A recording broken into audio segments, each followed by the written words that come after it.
Hello and welcome back to RC Icons. So in this episode we are going to do part 2 of the Super Sabre build. So the Super Sabre is a four-wheel drive car that was produced in 1987, I'm going to say. Yeah, I think it's 1987. It's kit 58066. Yeah, it is 87 because the Thundershot is 58067 and that was released in 87. So this is the last of the Hotshot family / Boomerang family of cars. I've never built a Supershot. I've never built a Super Sabre before, so this build was absolutely awesome. I loved every second of it. And I'm really excited to get this thing out running, and it feels great, to be completely honest. So yeah, in this episode, we need to get the body cut out, and we need to get it painted and decaled up so that we can get it running here in part 3. So let me bring the camera over real quick. We'll take a look at what we have left in the kit and in the car itself, and we'll get started. Alright, so now that I've got you closer, we'll take a quick look at the box and what we're doing here. So first and foremost, the beautiful box art that we have from Tamiya. And so essentially this is what we're doing. We have to get the body cut out and fitted, and then we have to get it painted and decaled up. And it doesn't appear to be overly hard. All of the striping is done with decals, but there are 2 parts to the body, so it's a little bit funky in that sense. So it's not necessarily a wing, but there's a rear section to the body that sits on the car about here, and then the body overlaps that.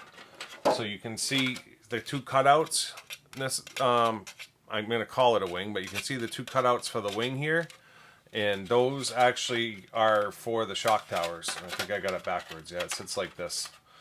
And then the body sits over it. And you can see that in the pictures here. So it sits underneath the wing, which is actually part of the body mold itself. So we have our body here, and you can see the cut lines, right? So it's a fairly easy body to cut out. There's no protective film on these. It's a little bit dirty. We also have the driver figure to do, which in this car isn't bad. You can actually see the driver figure, but in the Boomerang and stuff, the driver figure gets a little bit lost in the car. So this is going to sit over our electrics once we get it cut out, and then the driver's head mounts right to this position here. So the body and head all mount, you know, onto that position there. So we've got that to do. We have our decal sheet from 1987, and then this is our chassis. So standard Boomerang chassis, short of the blue parts, are in red. We've got our pillow ball front suspension. You can kind of see those pillow balls in there, which is just a very unique kind of assembly with all of those Boomerang style chassis cars. 4-wheel independent suspension, all dog bones. The bones are known for having some slop, and they do have slop, but that's fine. You know, this was a new in-box build, so obviously it's absolutely mint, and we're going to keep it that way, even though we're going to run it. So one of the things that I'm toying with is whether or not to take a set of these wheels. I've got a few sets of these, and trying to paint a set chrome, like the box. I just love that look, and I think it's going to look way better in chrome or in silver than it would in white. So we may flirt with that a little bit. I've got some chrome paint, so we may have to try that out just to see how it comes out. And then box art for the Super Sabre. I'm not sure if it's PS12 or not, so we'll take a look real quick. Yeah, they call it PC12, but we know it as PS12. So the PC paints were typically a brush-on paint. So PC12, it's all silver. And then the driver figure does not have a box art color. It just says paint driver figure as you like. So we'll probably move over and try to do kind of what's on the box, where we would do a white body with a white, looks like a yellow helmet, or at least a yellow stripe to the helmet, although there might be some helmet decals here, I'm not sure. Is there helmet decals?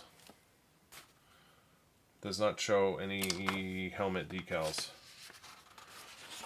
No, it doesn't show any helmet decals. So what we'll do is we'll paint the driver up, and I'll go over this again. It's going to be a white body with blue seat belts, yellow buckles, brown gloves. It doesn't even show the arms. What am I saying, brown gloves?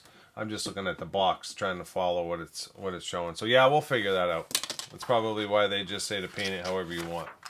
So we'll figure it out. We'll do something hopefully that shows in the car. So let me get the body cut out and fit, and I'll bring you back as soon as I get something to see. All right, everything's cut out and masked. Just need to do a quick wash. So we're gonna do so this part is going to go, I don't even remember where the heck it goes. It goes right there. But I think it tucks in underneath the, yeah. So the driver figure goes right there. We're just going to paint that black with PS5. Should sit over the chassis and push down. But we're going to paint that PS5. Easy enough. This just gets painted the PS12 silver. And then I actually had to go into the decals to get to figure out where the tape line should be, or the mask line should be, because the roof stays silver. But the canopy doesn't, and there's no line for you. There's no mask line on the original shell. So I tacked the decals on to give me my mask lines inside, so that's ready to go. So we're going to get this washed down and sprayed up, and I'll bring you back as soon as we have paint on it and we start decaling. So, see you in a second. So, let me show you where we're at here. So I painted the cover. Nothing goes on there. I was mistaken. I don't know. I was thinking a hot shot or something else when I was saying the body attaches to that. The body attaches to the actual, the body. The driver figure. In the last clip I said the driver figure attaches to that. It doesn't. It attaches to the body. So this is the body painted with the PS12 silver. It's on the outside of the body, so that's good. I still have the decals tacked into place from when I painted it for the masking. The other piece is somewhere on my bench here. Here it is. So this is the back side of the body here. And then we have the driver figure I did in silver with black, just because I wanted to try to get some silver to show through the window. It doesn't give you a color, just says paint it as you like. The box art shows it white with blue seat belts. I ended up going silver with black seat belts with a silver rim. There's no decals for the helmet on the Super Sabre, so I will put some eyes on him. Not that you'll see them. So I'm going to start decaling the body while I'm waiting for the driver to finish drying here. And I'll bring you back as I have things to show you. It may just be the body decaled, to be completely honest. We'll see how it goes. But if I have an opportunity to bring you back, I will. So I figure I would kind of show you what's going on here. So when you're doing these decals, it's a lot of stripes and they're all kind of coming into each other. So you've got a decal down here, number 1 at the bottom. And it has to line up with decal number 3, which has to line up with decal number 6, right? So if I just put number 1 on and it wasn't at the right angle to receive number 3, you could end up with a kind of a weird situation, and I don't want to be ripping them off. So when I do my decals, I always use scissors. Some people use knives. Use what works for you. But I cut the decal out, and then I peel a section of it off, cut the backing off, just a very small piece, so that I can set the decal on there. So I put number 3 on before I put number 1 on. And the bottom of it is attached, but the rest of it still has the backing. So I could get that on there, make sure it was going to come up and meet my top line here where the next one was going to hit. And then also there's a little bit of a body line there, and I'm assuming that that's where that decal needs to separate between the black and the red. And then I put my number 1 on, making sure I had a nice even line and that everything was meeting itself. Now this body still needs to be trimmed a little bit, but so now I can essentially just take my decals and roll the backing off. and set it right where I want it without having any bubbles.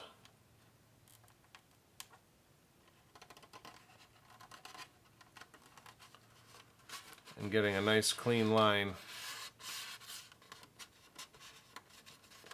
So the front, you can wrap it around the front, but that's usually going to peel, so I'll trim it.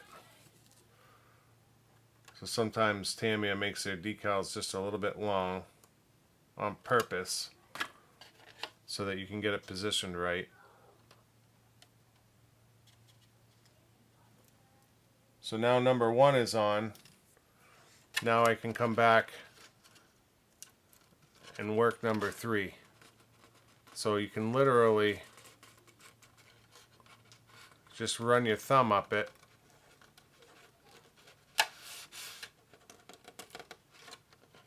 and work it right into place like that. So it all lines up nice. Now hopefully my next one, decal number 6, which is this one, will line up with that okay.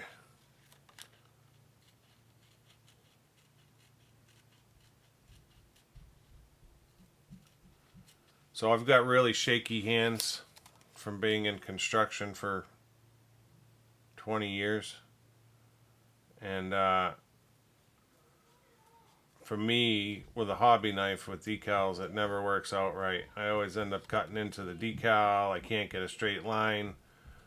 Whereas by having my fingers in scissor holes, it takes the shake out of my hands where I can actually cut a nice straight line right down the color.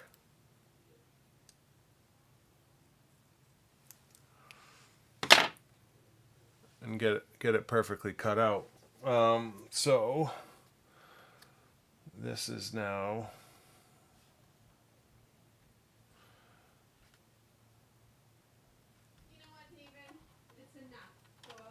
let's see, how does this go on? Is that the correct look? That is the correct look.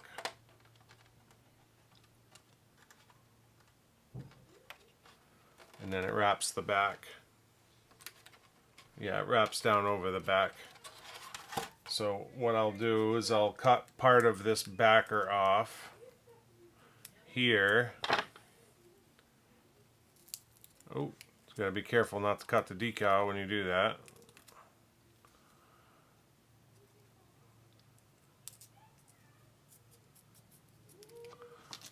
Right, just exposing one little part of it.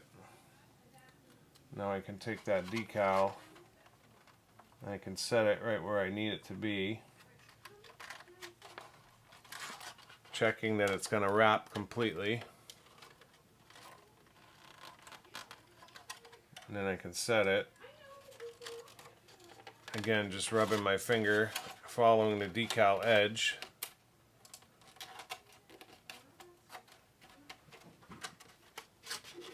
And we're good. Comes right around that corner, nice. I got a nice line here. Everything matches up. So I'm gonna bang out the other side. I did put the canopy decals on, but I'm gonna bang out the other side. And then, again, if I've got something to show you, I'll bring you back. So that's it with the stripes on. That's the side I showed you before. That's the other side. I did put the upper one on. It had to be trimmed at the bottom. It was a little bit long, so I folded it over and then I just followed the body line and trimmed it on both sides. And then I get the front CVA shocks one on. So all that's left really now is the lettering and the sponsorship decals. So I'll get those up. I'll get those on real quick, and then I got to screw the back of this body or double side tape it. This sits inside essentially like this, I believe, like that. And then I think it body pins through both pieces. So I'll get that done. Basically bring you back for the finished results. Alright, so that's it in all our glory. Sorry, just kicked the stand. So, it's been obviously a little bit of time since my last clip. Body's done. Driver figure is in there. He's done. Painted the wheels silver.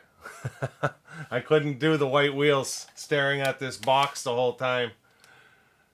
So obviously the box shows the wheels being kind of like a chrome.